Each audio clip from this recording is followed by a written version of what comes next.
Last week, we talked a bit about what metrics you want to be going off of to make your ad super successful. What do you got for us this week?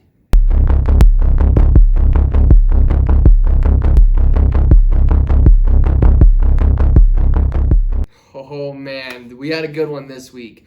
So this week I want to talk about ad structure per different level of your ad. So the first week we talked about the overall structure, top, middle, and bottom of funnel.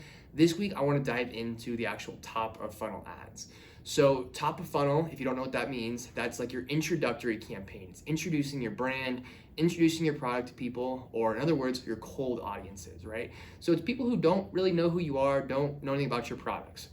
We want to showcase your products in a way that makes people want to use them, makes people want to learn more about them.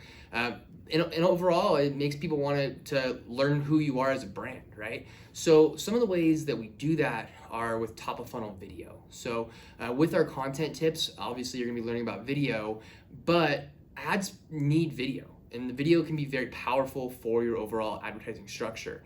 Everyone talks about how video is so powerful, and they don't really talk about why it's so powerful. So yeah, it's more engaging, but it's not always more engaging. It's always important to test both photos and videos simultaneously, because sometimes, and I would say more often than not, maybe not more often than not, but a good portion of the time, photo performs just as well, if not better, than video.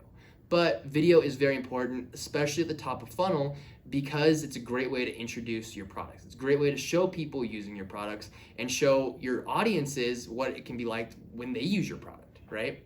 Plus, having video in the top of funnel is really good for something else. I like to call this depth, something that's not really talked about too much in the marketing world. But for me as a marketer, I think having video in the top of funnel is probably one of the most powerful metrics you can get, because you can retarget people based on view time. So you can't do that with a photo, right? You don't have any idea how long someone looked at a photo. You don't know how long they were engaged with your ad if it's just a photo.